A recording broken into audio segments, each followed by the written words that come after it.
देवा श्री साई कालका, श्री साई कालका। शरणी आए कि तुम रक्षक पाल का, सिद्ध शक्ति सिद्ध पीठ तुम्हारा। आरती हम गाएं ओम साई कालका। ओम साई कालका। जय श्री महाकाल सभी को। और मेरी गुरु माँ के चरणों में कोटि कोटि प्रणाम। और मुझे लगा कि नवरात्रि आ रही है तो नवरात्रि से रिलेटेड थोड़ी इन्फॉर्मेशन मैं भी दे दूं सबको, तो इसीलिए मैंने सोचा कि एक वीडियो बना देते हैं छोटी सी, तो ज़्यादा बड़ी नहीं होगी। तो माँ भगवती का प्यार पाने के लिए सबसे इजी रास्ता होता है नवरात्रि। तो अगर आपको भगवती माँ कालका का, दुर्गे माँ का, काली माँ का, किसी भी भगवती की आप पूजा कर रहे हों, उनका प्यार पाना है तो सबसे इजी रास्ता होता है ये नवरात्रि। और इसके पीछे एक साइंटिफिक रीज़न भी है, और वो ये है कि यहाँ पर जो नवरात्रों का टाइम आता है, इधर मौसम बदलता है और सीज़न चेंज होते हैं। सीज़न जब चेंज हो जाता है तो ओब्वियसली हम लोग ज़्यादा प्रोन हो जाते हैं वायरल फीवर, वायरल सर्दी खांसी, इन सब चीज़ों के ज़्यादा प्रोन हो जाते हैं। तो ज़्यादा चांसेस होते हैं हमारी तबीयत ख़राब होने की जब मौसम बदलता है। तो इसीलिए नवरात्रों को हमारे ऋषि मुनि जो भी है पुराणों में इसीलिए ऐड किया गया है, ताकि नवरात्रों में 9 दिन हम लोग व्रत रहते हैं, तो वो फास्टिंग की वजह से हमारी बॉडी इम्यूनिटी बढ़ जाती है और हम ऐसे बीमारियों से लड़ने की शक्ति आ जाती है हमारे बॉडी में अपने आप। तो इम्यूनिटी पावर बढ़ जाता है फास्टिंग करने से। तो उसके पीछे ये साइंटिफिक रीज़न भी है और भक्ति भाव भी है। जैसे मैंने बताया, माँ भगवती का प्यार पाने का सबसे इजी तरीका होता है नवरात्रि। तो जब आप नवरात्रि की पूजा पाठ करते हो, जब आप फास्टिंग रखते हो, भगवती की आराधना करते हो, तो आप अपने आप ही माँ भगवती की छत्र छाया में आ जाते हैं और माँ आपके साथ चलती हैं और आपको रास्ता दिखाती हैं। अगर आप कभी रास्ते से भटक जाते हैं, गलत रास्ते पे भी जाने लगते हैं, तो माँ आपको सही रास्ते पे ले आती है। फॉर एग्जाम्पल, अगर आप कहीं पैसे इन्वेस्ट कर रहे हों जो कि सही नहीं है, शायद आगे जाके आपका उस पर नुकसान होने वाला होता है, तो माँ भगवती कुछ भी एक कारणवश उन पैसों को रोक देती है ताकि आप वहाँ पे पैसे न लगाएं, क्योंकि आगे जाके आपका नुकसान होने वाला होता है। तो माँ कुछ कारणवश आपको किसी न किसी तरीके से बचा लेती हैं इन नवरात्रों के व्रत रखने से। और ये ऐसा नहीं है कि आप एक बार करो व्रत तो माँ एक बार नहीं, जीवन भर माँ भगवती आपके साथ चल के आपकी रक्षा करती हैं। एक और भी कारण होता है, जब आप इन नवरात्रों में माँ भगवती की पूजा करते हो तो फिर माँ भगवती आपके दुश्मनों से भी आपको दूर रखती हैं। कोई दुश्मन आप पे हाथ नहीं डाल सकता, कोई आपको छू नहीं सकता, और अगर कोई कोशिश भी करता है तो जो भी वार करता है वो उसी के ऊपर उल्टा वार हो जाता है। तो माँ भगवती जो माँ दुर्गा हैं, बड़ी सौम्य हैं, बड़ी सुंदर हैं, शांत रूप से चलती हैं। वही माँ दुर्गा माँ काली भी हैं जो रौद्र हैं, जो अपने बच्चों पर आंच नहीं आने देती। तो इसीलिए अगर कोई दुश्मन वार भी करता है तो वो वार पलट हो जाता है इन नवरात्रों की पूजा करने से। और मेरा उद्देश्य आप लोगों को बताने का यही है कि आप माँ भगवती की छत्र छाया में रहें हमेशा और आपके दुश्मन आपसे दूर रहें हमेशा। इसीलिए मैंने सोचा कि आपको ये सब बताना चाहिए। तो सबसे पहले नवरात्रों की पूजा में इम्पॉर्टेंट होता है टाइमिंग। मतलब आपको एक टाइम फिक्स कर लें सुबह शाम का, जैसे सुबह 7 बजे, शाम के 7 बजे, सुबह के 8 बजे, शाम के 8 बजे, ऐसा एक टाइम फिक्स कर लें। उसी टाइम पे आपको ये 10 दिन पूजा करनी है, सुबह शाम। ठीक है, एक टाइमिंग सही करेक्ट होनी चाहिए, एक ही टाइम पे। दूसरी होती है जगह। तो जनरली हम एक ही आसन पे बैठते हैं और वो आसन एक ही जगह रख के हम पूजा पाठ करते हैं, तो वो ज़्यादा कॉमन सी बात है। तो मेक श्योर कि आप एक ही आसन पे बैठें रोज। मेक श्योर कि आप एक ही टाइम पे बैठें और उसी जगह पे बैठें, जगह भी ना बदलें। तो जगह, समय और आसन एक ही होना चाहिए। और अखंड ज्योत की बात आती है तो अगर आप रख सकें अखंड ज्योत, अगर आप मेंटेन कर सकते हैं अखंड ज्योत को, ज्योत संभालनी होती है हर 6-8 घंटे में एक बार। अगर आप बड़ा दिया रखते हैं जैसे मेरे घर पे है, तो एक बार ज्योत संभाल लो तो वो ज्योत 12 से 14 घंटे तक रहती हैं। तो मैं ऑफिस भी जाऊं तो दिक्कत नहीं होती। तो अगर आप ऐसे संभाल सकते हैं ज्योत तो आप अखंड ज्योत रखिए, वरना अखंड ज्योत भी मत रखिए। ठीक है, जो चीज़ आपको नहीं आती है वो मत करिए। सुबह शाम की ज्योत जला लो, छोटा सा दिया ला लो और वही कर लो। अगर वो भी नहीं कर सकते, जैसे कुछ लोग हॉस्टल में रहते हैं, पीजी में रहते हैं, वहाँ अलाउड नहीं होता ये सब कुछ, तो आप वो भी मत करें, उसकी भी कोई चिंता नहीं है। क्योंकि माँ भगवती को आपके भाव चाहिए, माँ को अखंड ज्योत नहीं चाहिए, घी का दिया नहीं चाहिए, माँ को आपके भाव चाहिए बस। इसके बाद दूसरी जरूरी चीज होती है आपका संकल्प।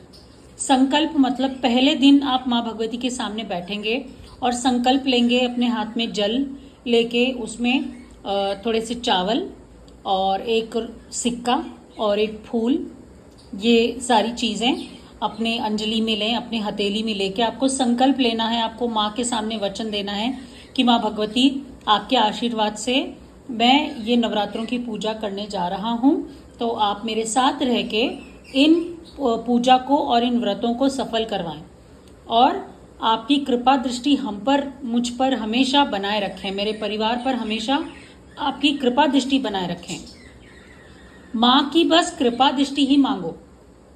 एक बार माँ की नज़र आप पे पड़ जाएगी ना, आपको सब मिल जाएगा। ठीक है, मुंह खोल के ये मत बोल देना कि मेरी जो है सो मेरा घर बनवा दो, मुझे गाड़ी दिलवा दो, मेरी जॉब करवा दो। नहीं, बस ये बोलो कि आपकी कृपा दृष्टि मुझ पे पड़ जाए, बस माँ इतना ही काफ़ी है।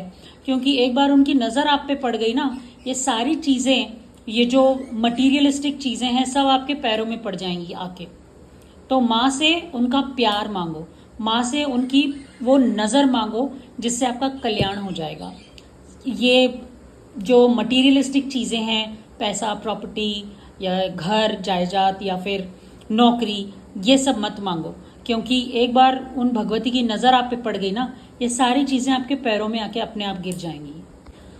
बाकी के और भी चीज़ें होती हैं जैसे कलश, वो भी ऑप्शनल है। जैसे अगर कोई रख सकता है, उनकी श्रद्धा है, उनकी हिम्मत है और फाइनेंशियली अगर अफोर्ड कर सकते हैं तो कलश रख सकते हैं। क्योंकि कलश में तांबे का लोटा होता है, नारियल होता है, उसके अंदर जल और उसमें सुपारी, एक सिक्का, ये सब चीज़ें भी पड़ती हैं। तो अगर आप अफोर्ड कर सकते हैं, अगर आप कर सकते हैं तो ही करें, वरना उसकी भी ज़रूरत नहीं है। माँ को धूप दिखाएं, धूप अगरबत्ती दीप जलाएं। जैसे मैंने बोला, अखंड की ज़रूरत नहीं है, सुबह शाम की ज्योत ही जला सकते हैं आप, और वो भी नहीं होता तो सिर्फ धूप जला दें, अगरबत्ती जला दें। माँ की आरती करें, कपूर का एक टैबलेट रख के ही आप माँ की आरती कर सकते हैं। माँ को कुछ ना कुछ नैवेद्य दें खाने के लिए। माँ भगवती अपना महल, अपना सिंहासन छोड़ के स्वर्ग से उतर के आपके घर में आके बैठेंगी 10 दिन। जब आपकी माँ, आप फॉर एग्जाम्पल अगर आप बाहर रहते हो और आपकी माँ आपको विजिट करती हैं, आपके पास रहने आती हैं कुछ दिन के लिए, तो आप अपनी मम्मी को नहीं बोलते कि मम्मी चलो खाना खा लो, मम्मी नाश्ता कर लो, तो वो भी आपकी माँ ही है। तो कुछ ना कुछ उनको खाने के लिए दें, कुछ भी, लौंग, इलायची या फिर बताशे, मिश्री, कुछ नहीं तो चीनी ही सही, या फिर अगर आप बना सकते हो तो कुछ भी बना सकते हैं, आपकी इच्छा, हलवा, पूरी, खीर, खट्टे चावल, मीठे चावल, जो भी आपकी श्रद्धा, जो भी आपका मन करे कि मेरी माँ को ये पसंद आएगा, तो वो बना के आप माँ को खिला सकते हैं। लेकिन मेक श्योर करिएगा कि सात्विक हो, प्याज और लहसुन का प्रयोग ना करें। अब कुछ लोग ये भी पूछते हैं कि नियम, हमारे लिए क्या नियम होंगे नवरात्रों की पूजा करने के लिए। तो अगर आप कर सकें तो भूशयन करिए, मतलब आप जमीन पे सोइए। भूशयनम मतलब ज़मीन पे सोना, अगर आप पॉसिबल होता है। अब जैसे कुछ लोगों को बैक प्रॉब्लम होती है, हेल्थ रीजंस हैं, तो आप मत करिए। अगर आप कर सकते हैं तो ही आप भूशयन करिए और ब्रह्मचर्य का पालन करिए। ये तो आप समझ ही गए होंगे कि ब्रह्मचर्य का पालन क्या होता है। दूसरा, सात्विक खाना खाएं जिसमें प्याज लहसुन नहीं होता है, वैसा खाना खाएं, और नॉनवेज, इन सब चीज़ों से दूर रहें। और सबसे इम्पॉर्टेंट बात यह है कि अपने मन में भक्ति रखें, अपना मन भक्ति में लगाएं। कुछ ना कुछ जाप करिए, जय माता दी, जय माता दी, जय माता दी ऐसे बोलिए, या फिर आपकी इच्छा है आप जय माँ कालका, जय माँ कालका, ओम साईं कालका आप कुछ भी बोल सकते हो। या फिर यहाँ साउथ में ओम शक्ति, ओम शक्ति, ओम शक्ति का बहुत ज़्यादा वो है, प्रचलन है, तो आप वैसे भी बोल सकते हो, जो भी आपकी इच्छा हो। अगर आपके पास गुरु मंत्र है तो गुरु मंत्र का जाप करिए। चलते फिरते उठते बैठते बस कंठस्थ कर लीजिए, माला ही फेरनी ज़रूरी नहीं होती, मंत्र आपके कंठ पे भी बैठ जाएगा, वो भी काफ़ी होता है। तो आपको ऐसा ज़रूरी नहीं कि माँ के सामने बैठ के आपको रुद्राक्ष की माला ही फेरनी है, आप चलते फिरते भी वो मंत्र का जाप कर सकते हैं। वो कंठ में आपके कंठस्थ हो जाएगा और फिर कंठ में आपके सिद्ध हो जाएगा। फिर उसके बाद झूठ ना बोलें, जितना हो सके कोशिश करें, चुगली ना करें, इधर की उधर मत करें, चुगलीखोरी ना करें, जितना हो सके सच बोलने की कोशिश करें। तो ये सारी चीज़ें ज़्यादा ज़रूरी होती हैं नियमों में।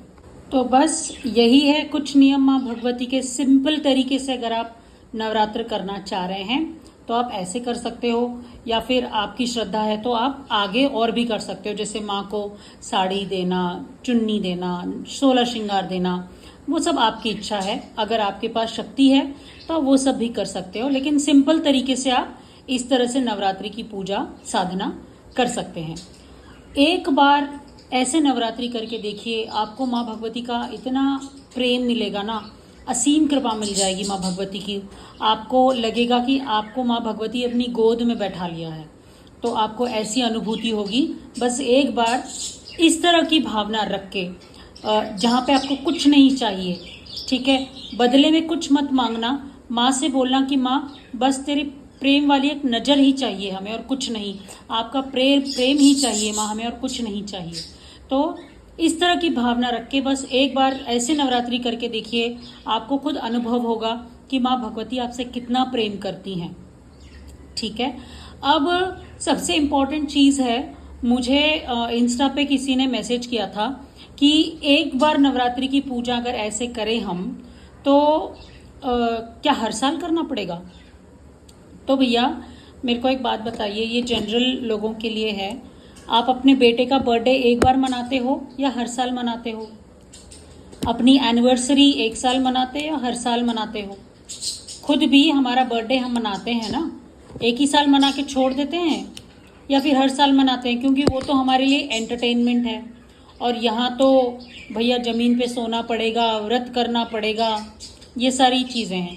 तो आपकी इच्छा पे है, एक साल करके देखिए, अगले साल आप खुद नवरात्र आने से पहले ही आप इतने एक्साइटेड हो जाएंगे कि नवरात्रें आने वाली हैं, तैयारी करनी है, घर की साफ सफाई करनी है, आप खुद ही माँ भगवती के नवरात्रों की तैयारियों में लग जाएंगे।